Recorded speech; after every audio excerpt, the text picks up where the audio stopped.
Amen. Minimum, amen. Amen. Okay, maybe seated now. Here's what I want to do. I want to actually have our presentation with our guest speaker. That's Richard Hirschhaut. He's online, and then we'll wrap up after that with the Enke Eloheinu, the Kaddish and so on. So I want to, let's see, pin. Now, does that put you up on the screen? How do I put Richard on the screen for everybody? Let me see. I've been pinned here. Can everybody see? There we go. Richard. Shabbos, good Shabbos. How are you doing? Shabbat shalom, everyone. Okay, I'm so glad that you were able to come in with us this Shabbat. We're always happy to have you here. We spoke about this before. You're always a reliable source of information. I'll just give an introduction to you, Richard Hirschhaut. First of all, you have a personal connection. Your wife is the daughter of Alex Satmari, right? And so we're always happy to have that connection here. Alex used to sit here for many years in the front row. For us, very important, you are director for the Los Angeles branch of the American Jewish Committee. 30 years of work in civil rights, humanitarian and Jewish communal advocacy. You're active with the Anti-Defamation League and the Illinois Holocaust Museum Education Center, and now the American Jewish Committee. Those are among other things. A long, big portfolio, and which is going to be very important for us because you were also instrumental in establishing the Holocaust Museum in Chicago, and we're going to be bugging you later for your advice and guidance and trying to do something similar for us here. I'll talk a little bit more at the end. But my key point, we are at 110, 115 days, something like that, since the horrors of October 7th. And in addition to 1,200 Israelis and nationals of other countries that were killed, there are hundreds more that have died in combat, including the grandson of my sister-in-law.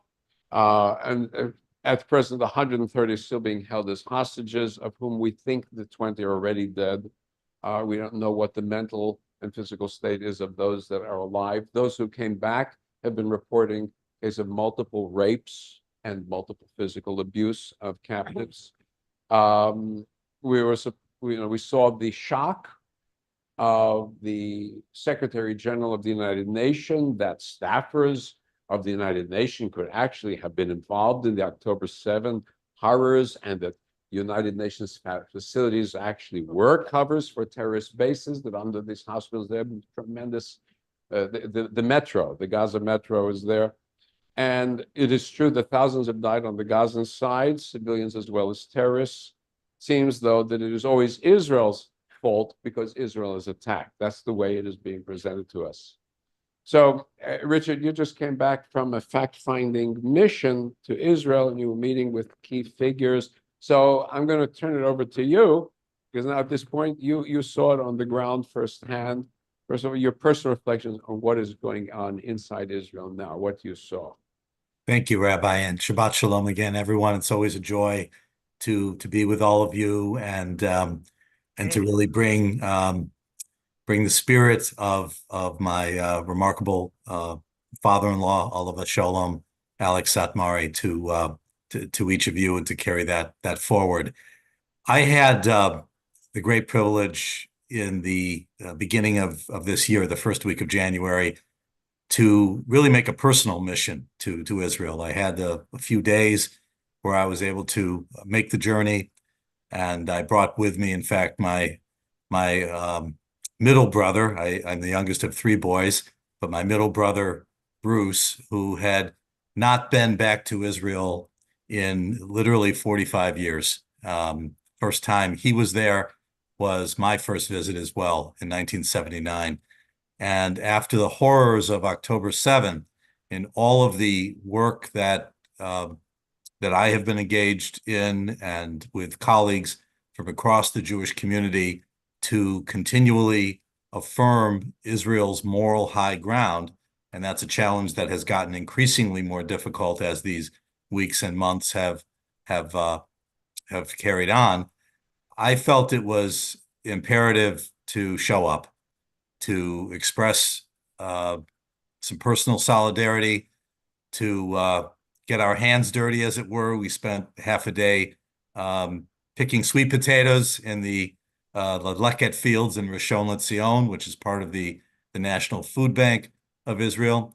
But we also spent time visiting the South.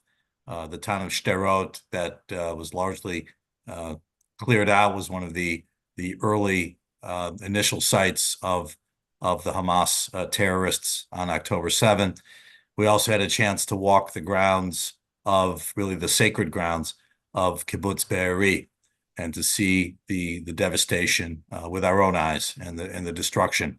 And granted, the site was cleaned up in certain ways in terms of the work that the blessed Zaka organization had done to clear human remains, but the devastation was horrific, and you could imagine what the sheer terror and horror that was endured on that terrible day.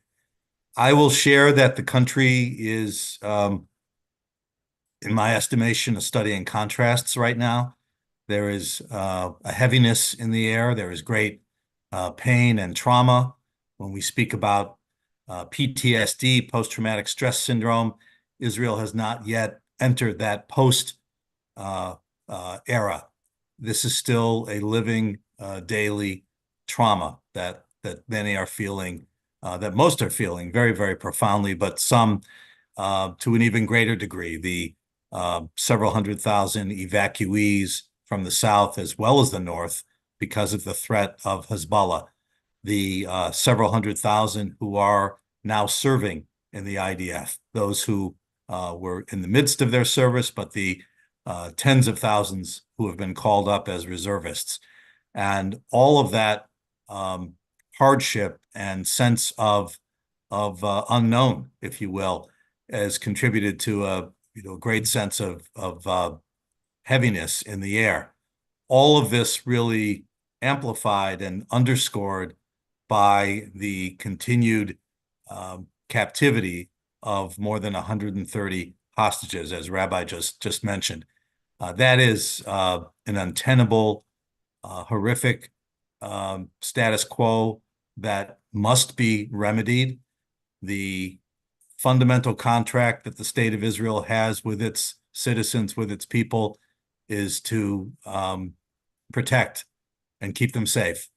And in the instance of hostage taking, to bring them home as expeditiously as possible. I'm actually wearing the T-shirt from the Hostages and Families Forum, Bring Them Home Now, as well as the dog tag, which has been a very interesting symbol of connection with people all across Los Angeles and beyond. Those who are perhaps not wearing it as visibly, but there is a very strong and determined network here in LA advocating for the release.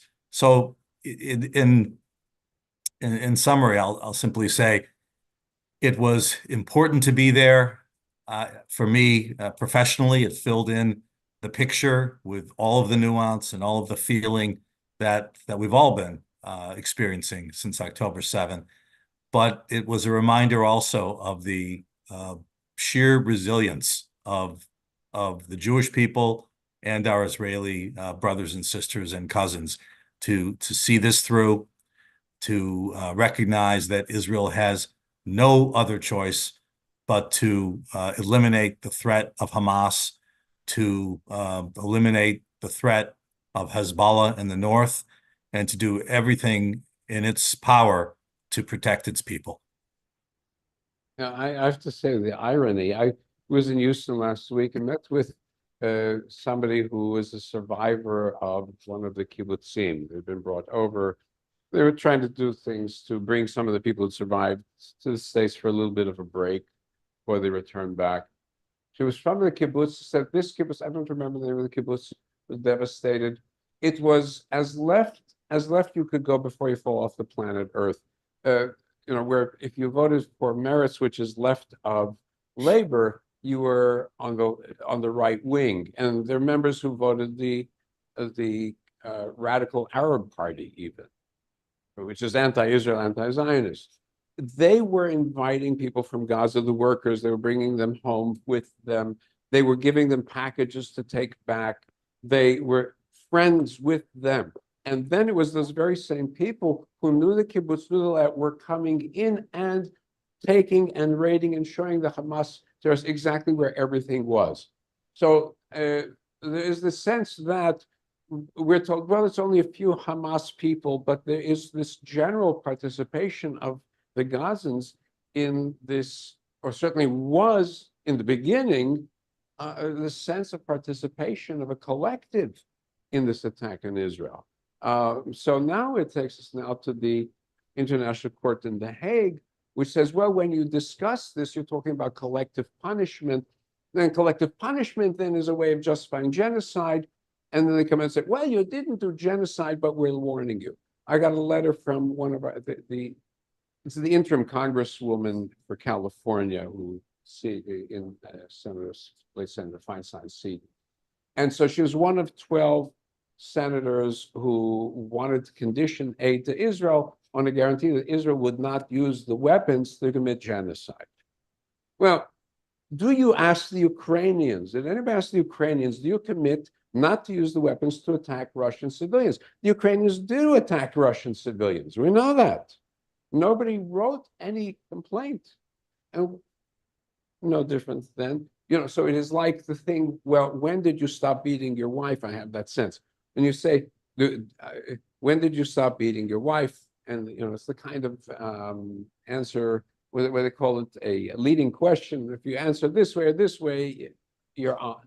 You're trapped. It's that kind of an answer. So now we've got the court in Hague, and they said, well, it's not genocide, but we give you a slap on the wrist, and you give us a report in a month. So what is your take on the court, on its proceedings, and does it have any bearing on what Israel may do or what the United States may do in the future as well?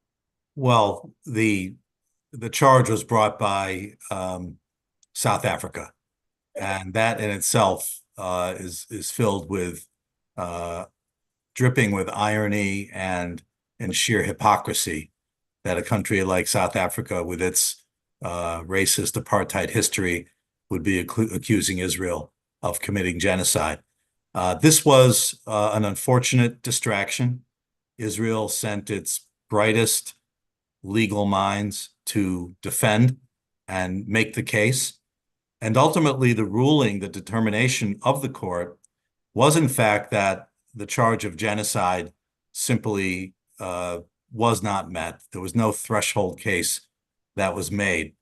And the language, however, that accompanied that, to your point, was such that it was encouraging Israel to avoid genocide and to take steps to prevent genocide. There is not a more moral army in the world than the Israel Defense Forces.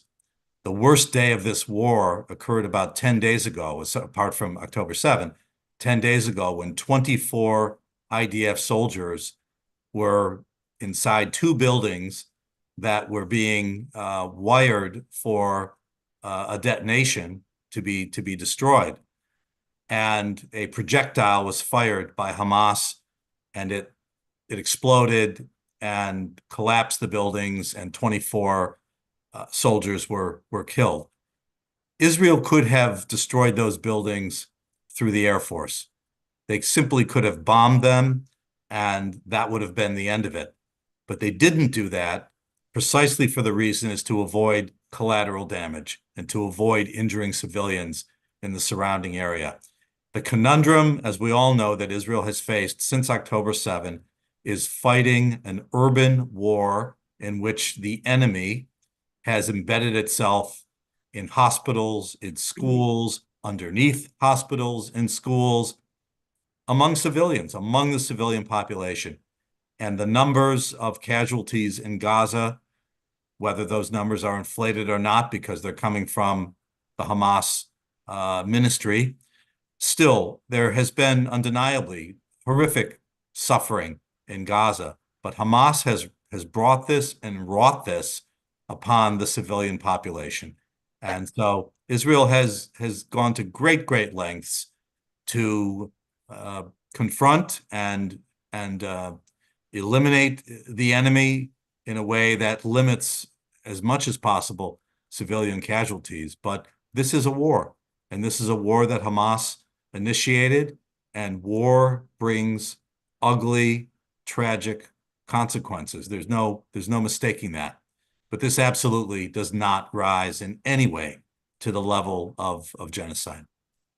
I think what we have is we have a battle of perspectives, because all that the world sees are pictures of buildings demolished, but they don't have pictures of the tunnels underground. They don't have the pictures of the one-on-one fights. They don't realize, they can't see what's actually behind it. I did see a few days ago, there was a report, Gaza civilians were surrendering to the Israeli forces, and then they were bombed or shot, and 10 were killed, 150 injured. And then I didn't see anything about it after that. It's like, first there's a report, and then there's no backup, no confirmation or information with verified. And I think it's in the category of, when did you stop beating your wife type thing. Right. There's no question that there are Palestinian civilians that have been ruled, that have been under the boot of Hamas for these umpteen years, who have suffered in a society that should have been building the society and flourishing and taking advantage of all of the aid that came in. This should have been an absolute paradise. It could have been. The Gaza Strip is along the same seafront, the same beach as Tel Aviv. But as we know, Hamas went in a different direction. It should be said as well that there are many who are complicit among the Palestinian population, many who have collaborated with Hamas. And one of the challenges that Israel will have when the day after arrives is trying to distinguish between those who were willing collaborators with Hamas and those who were its unwilling victims. Marcelo, go ahead. If you want to talk to the microphone, it'll be easier. Then my question is statistical. Most of the people hear the news, and there are sections decided, but the large majority of Gaza seems to approve Hamas, not only approve but accept Hamas as the real leaders, and they have helped them. And what the problem with Israelis come back is that they have accepted in the homes and have accepted armaments and everything. So easily it's a real solution. Or how Israel is going to be confronted with the reality that maybe a large percentage of the Gaza really were supporting the did you hear the question? Were you able to hear it? I'm sorry, Rabbi, I did not really catch that. Okay, so I guess it wasn't coming through on the speaker, but Marcel was asking this, that we understand from, especially from surveys, panels, reviews, population surveys, that a large percentage of the Gazans support Hamas. So the question would be, how can you wean them away from Hamas? They've been spoon-fed this by UNRWA, by our tax dollars. We know that. The textbooks, we know the textbooks. They've been inciting against Israel. I understand the Saudis' textbooks are very not pro-Israel, but pro-Jewish now. They changed the tones of their textbooks. Hamas never did. UNRWA never did.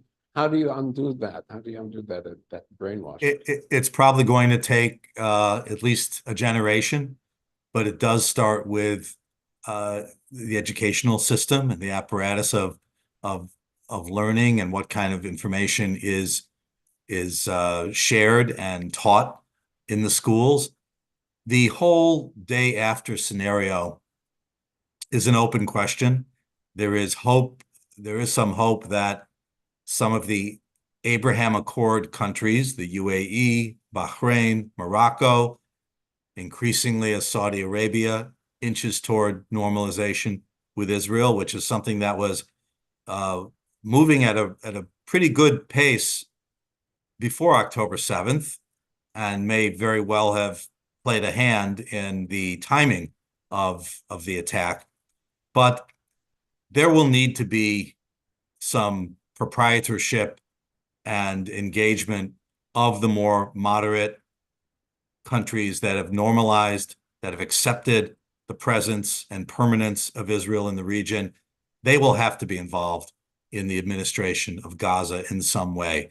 To leave this strictly to the Palestinian Authority would be a tragic mistake, in my view. The authority can barely manage the West Bank, as we've seen with all of the security issues that are playing out and the flare-ups that occur. Mahmoud Abbas is now in the 18th year of his 4-year elected term. And so there is a leadership problem there. There is a corruption problem there. And we'll have to see what ultimately evolves. But Israel will need to be involved, of course. But to fully reoccupy Gaza is not in anyone's interests. But there will need to be the engagement of countries that have made peace with Israel. The Egyptians, as reticent as they may be, will probably have to play a hand as well. The Jordanians, perhaps as well, though I think King Abdullah and Queen Rania have been real stinkers since October 7th. Very, very disappointing. But again, this is a country officially at peace with Israel and probably will have a hand in the next stage and the day after. And I saw reports, I don't know if it's true or verified, that because of the dangers of rockets from the Houthis in the Red Sea, a lot of transportation of goods and supplies is now actually being conveyed through the United Arab Emirates, across Saudi Arabia, through Jordan into Israel. So that behind the scenes, there's actually direct cooperation. I think they're all very afraid of the Hamas. They're afraid of Muslim Brotherhood. They're afraid of Iranian influence. Those are the unifying factors, for sure. It is more than anything. It's the Iranians, Yeah. and that is the toxic and destabilizing force in the region that has to be neutralized. That's going to take some time, but it is causing some very constructive arrangements and coalitions to rebuff that threat. Great, thank you. Yeah, I'm Ellie, gonna walk. go ahead. Yeah, come up here because then we can hear.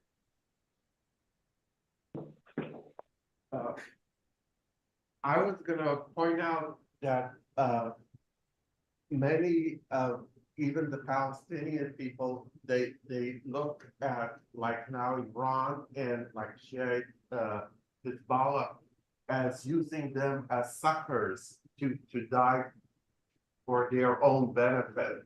Wouldn't you say that's the case? Certainly. Look, I think the Palestinians, most rank and file Palestinians, want to see peaceful, normalized relations with their Israeli neighbors. And when I say neighbors, literally neighbors. Most Palestinians who are coming in with work permits into Israel proper, Gazans who are coming in, as Rabbi mentioned, with work permits into Israel. People want, there is really a shared sense among so many in the region. They all want safety, security, to be able to provide for their families, to be able to live in peace and live their lives and pursue their dreams. They don't want to be exploited. They don't want to be permanent refugees, which is itself a preposterous but enduring reality with respect to the Palestinians. And this is what we were moving toward. before October 7th. And this is what we will hopefully get back to once the threat of Hamas is neutralized. It may never be completely eliminated because for Hamas, this is really not about territory. It's about ideology, and it is a war against the Jews. That's what's fundamentally different in this, from this attack. As much as we mourn and are shocked and saddened by what took place in Israel, make no mistake, this is a global movement of jihad against Jews the world over. And we all need to recognize that threat, recognize that Hamas is ISIS 2.0, and this is a civilizational challenge for the world. That's the message that we've tried to put forward. This is not, it may be a regional matter at the moment, but it can quickly spread if not dealt with strongly and forcefully. And the second question is, Qatar, the wealthy Gulf state, is like playing a double game. How does America and Europe and others make them understand that they can't take both sides? It's a great question, and it is a serious dilemma for Western societies, for the American Jewish community, most definitely.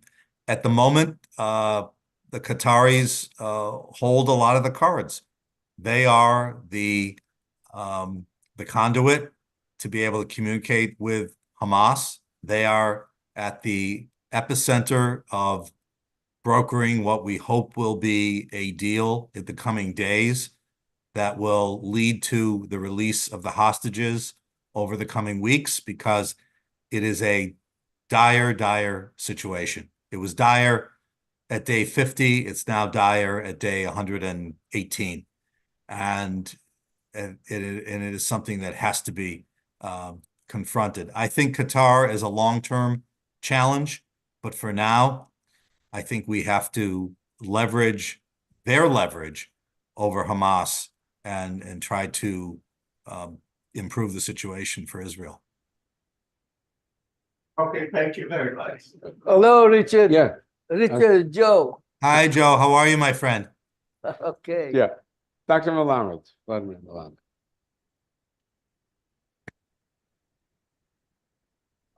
Yes, two questions. We see on the news, anti-government, perhaps more anti-Netanyahu demonstrations. And per se, they are also anti-war demonstrations, hostages, and specifically also anti-war demonstrations. So what would be your take on this? And the second question is, there are also news, perhaps not that much direct news, about the position of the State Department in the United States of America. This administration supports two-state solution, but this administration will not curtail help to Israel or arms to Israel, obviously not. But there is an opinion, let's say, that the State Department, but as a way pressure Israel is acknowledgement of recognizing the Palestinian state set as an entity. So what would you think about this proposal? I'm not sure I heard both questions completely clearly, but I'll do my best. And if the answer is completely off base, then maybe we can repeat the question. I will say, with respect to the government, two things. The first is, after October 7th, the intelligence, the military intelligence establishment, the security chiefs that are effectively the equivalent of the Joint Chiefs of Staff for the US, there are 8 such heads. They said unequivocally, categorically, that when the war ends, or when the war moves to a much more reduced phase, they will all resign, because this there'll be plenty of time to understand and investigate the failures that led to October 7th. But they have made the unequivocal declaration that this happened on their watch, and they'll do their job now because they are needed. But when the war is over, they will move on, and there will be a change in leadership in terms of the security establishment in Israel. The same, arguably, should be said of the government, of the Netanyahu coalition, on whose watch this occurred. And there should be a call, and I think the country will demand that there be a call for elections. And what will happen will remain to be seen. There is growing frustration with the government, particularly on the part of the families of hostages, because there is a sense that securing their freedom, the freedom of the hostages, those in captivity, is not the chief priority. And there are examples that abound. The murder of the killing, justifiably, of the Hezbollah leader in Beirut 3 weeks ago. When that happened, it was a moment of opportunity. Israel took advantage of it. That brought discussions and conversations, negotiations about hostage release to a halt. And so there are there's a perception of competing priorities and are distinct points of view as to what is the greater priority.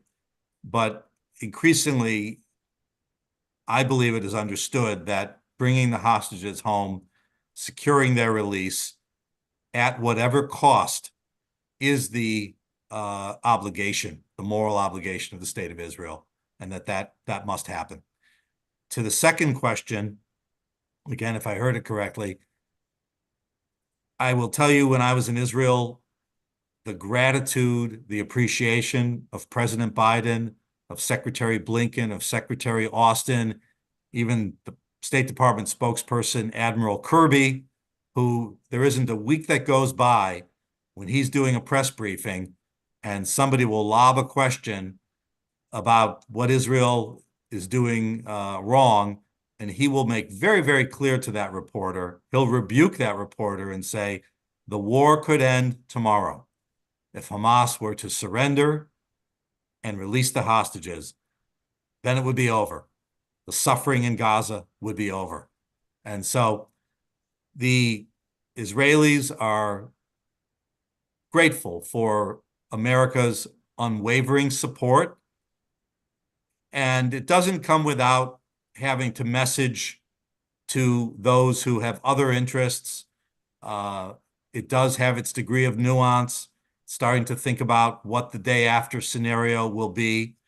I will tell you, when the words Palestinian state are uttered today, last week, this week, next week, it hits Israelis in a very raw and negative way.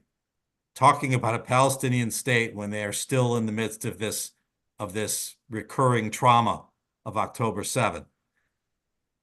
There will be time for all of this, but the administration has been extraordinary, because President Biden, whether you want to vote for him or not vote for him, feels and understands Israel, loves Israel, and that has been a consistent thread throughout his career in public service. It goes back to his early days meeting Golda Meir. And across the board, Tony Blinken's father-in-law was a Holocaust survivor from France. It is an unshakable commitment, and never have Israelis felt more connected and supported by the U.S. than they have in these recent months. And we should be grateful for it. There was a rabbi made a comment earlier about Senator Butler, who is a caretaker in the late Senator Feinstein's seat. She's not seeking election to the seat. I signed on to a letter along with several other community organizational leaders just yesterday expressing our concern at where she was on that vote. It was a vote, excuse me, she was one of 11 senators. It wasn't going anywhere, but still it was a troubling development. We don't want to see it repeat, but it's important also that we continue to try to educate our junior senator for as long as she's in the seat. Oh, sorry, just a remark, perhaps I did not eliminate the question that clearly, that's what they meant, and answer it the way that it's a matter of recognition, state, which comes from the course president, the State Department. I'm sorry, I'm just not hearing you well enough. Of Palestinian state, recognition of Palestinian state, it's in a way would be and serve as a mechanism for the United States policy, but of course it's obviously voted, it's personal choice, but it's a politics changes with that opinion. And I think it's a reaffirmation of and a consistent reaffirmation of standing U.S. policy, which is to work toward the idea of a two-state solution. And that second state would be a Palestinian state, details to be determined, in all likelihood, a demilitarized Palestinian state, some parts of Jerusalem as its capital, because it won't be enough for Ramallah to be the capital of whatever that entity will be. The UK has floated the idea, the Brits have floated the idea of acknowledging in principle a Palestinian state even before the details and the contours are arranged. I think all of this, I don't believe there's ill will either from our government or from the UK, notwithstanding what does appear to be a little bit premature of a pronouncement. But the whole idea here is to find a path forward and to have a day after scenario that is viable. But again, for Israel, for Israelis, it's simply too soon to have that conversation.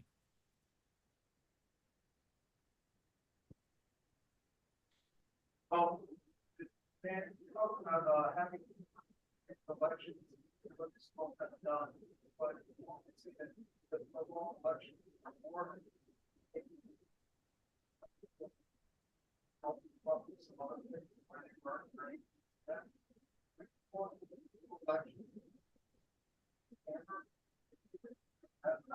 Yeah, no, could calling for new elections at this point block the ability to govern the unified way? Because all the knives are drawn in an election campaign, I know that. Well, the call, yes, now is not the moment to call for new elections, but the point would be there really does seem to be consensus that when the war moves to a reduced phase, again, just as the leadership of the security establishment in Israel will turn over, the population should have an opportunity to determine who should lead the next government, and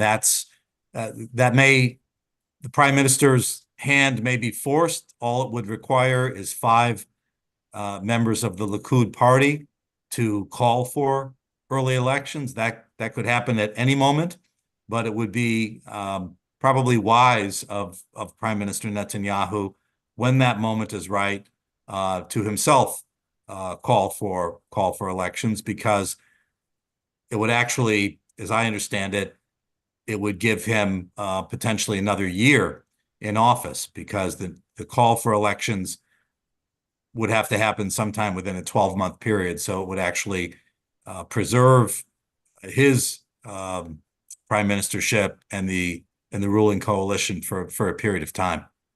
Let me It would not be immediate at all. I'll ask one last question and we'll wrap.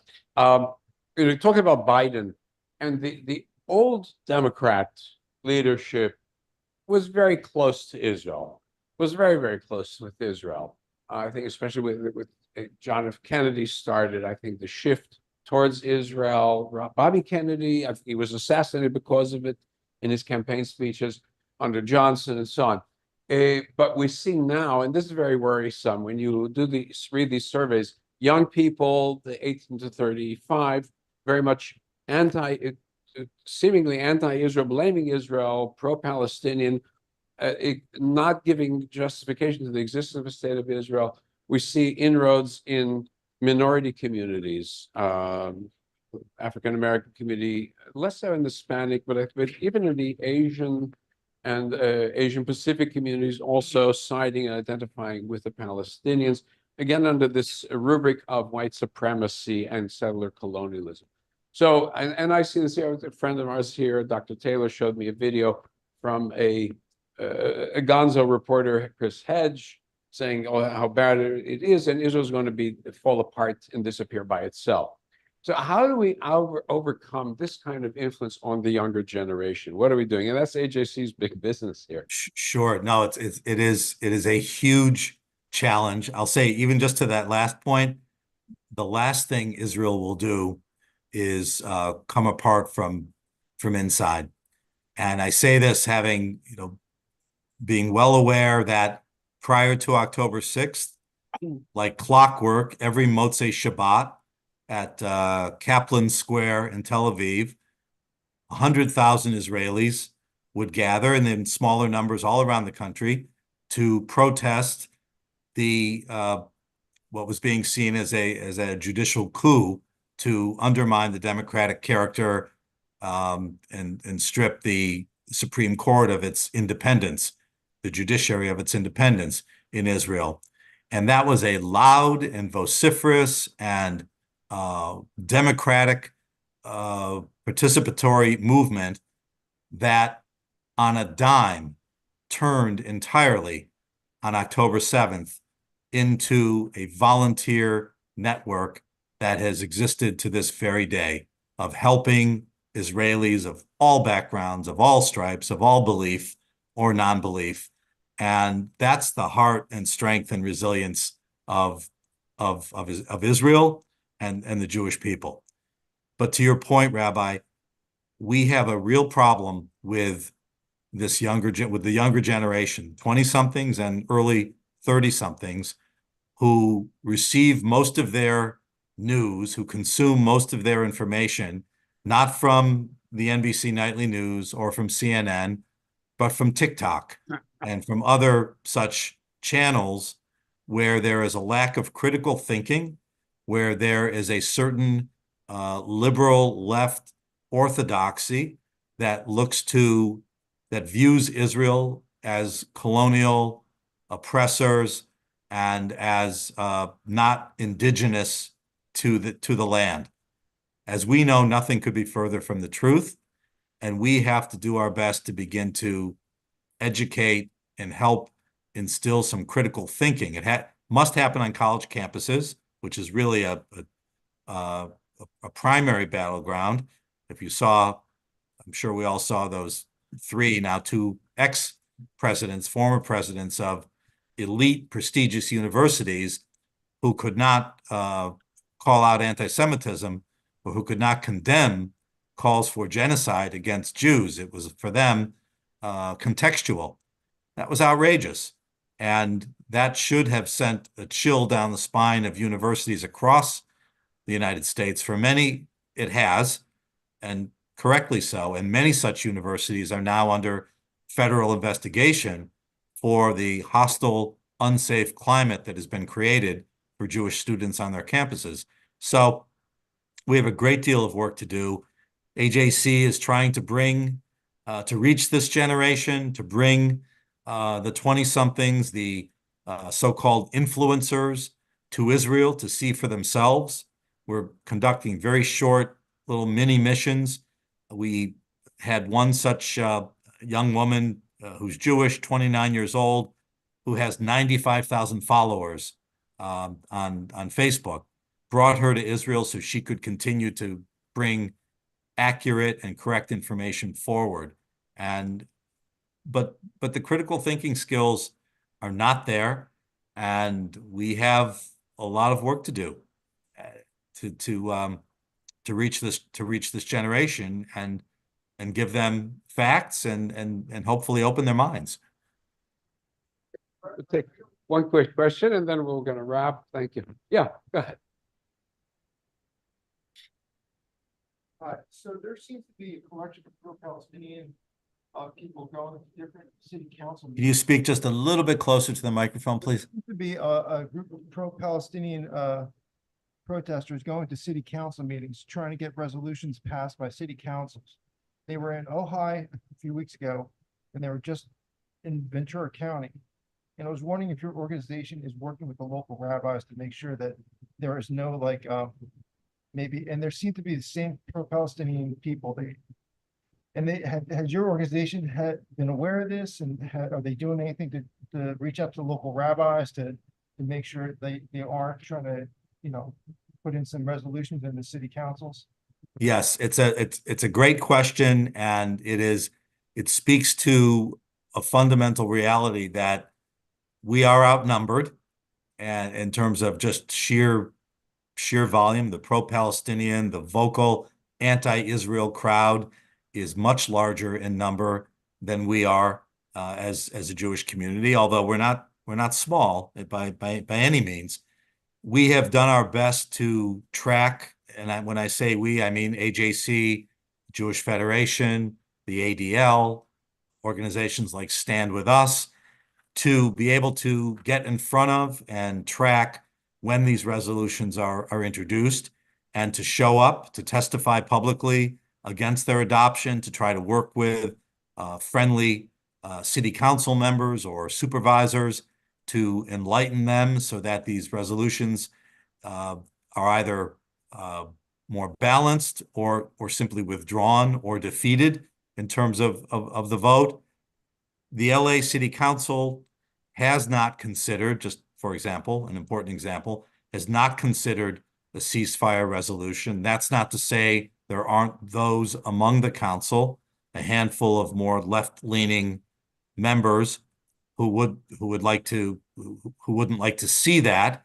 And we are in almost daily consultation with other members of the council to try to modify and craft language that will be acceptable should such a resolution come forward. But this is troubling. There are defeats, fortunately, and these resolutions do get defeated. I believe Ojai was actually defeated 10 days ago, and those are victories that we should take some comfort in. But it doesn't mean they're not going to keep popping up sometimes with school boards, with neighborhood councils, and the like. And we have to be out there, and we have to be prepared, and we have to show up.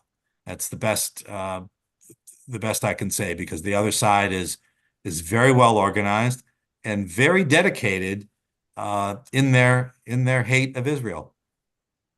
Chicago is your old turf. The city council there voted against Israel. It was a tie, and the mayor decided to go and throw the vote to denounce Israel.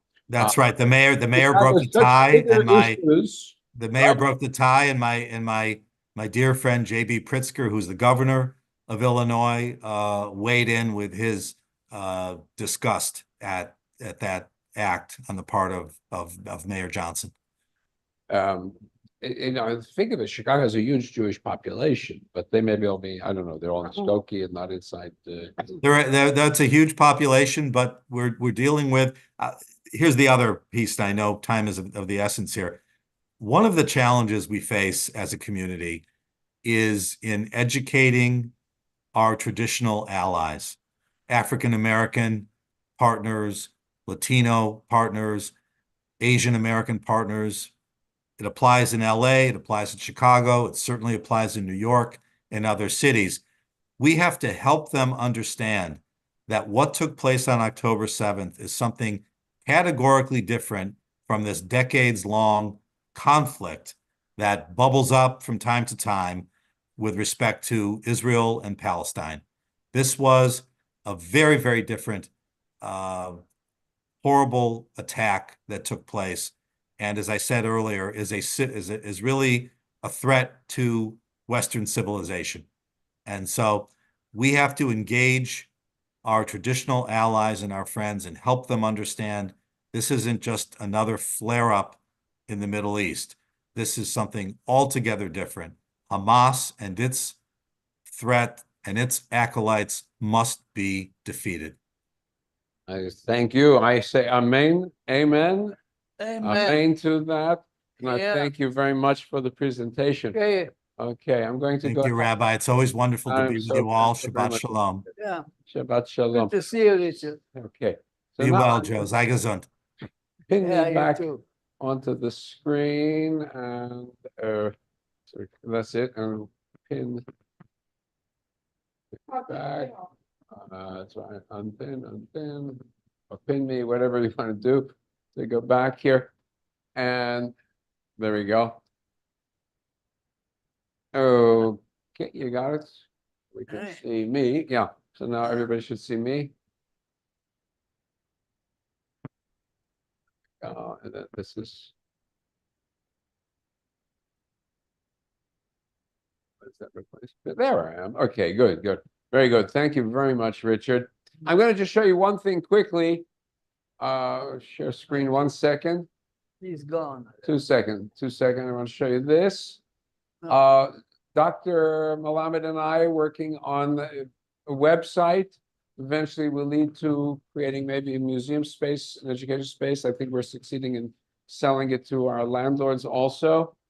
Memory in action, embracing past for the future. And I'm just not going to go into it now, but you can see we already have a mock-up, let's say a preliminary version on it. Doug is working with us, and we have another fellow who worked on the museum, the Holocaust Museum. So just quick to just, the idea is just to whet your appetite a little bit. Where am I here? That's the whole of it. What am I doing? There we go. There we go. I see my own self. That's it.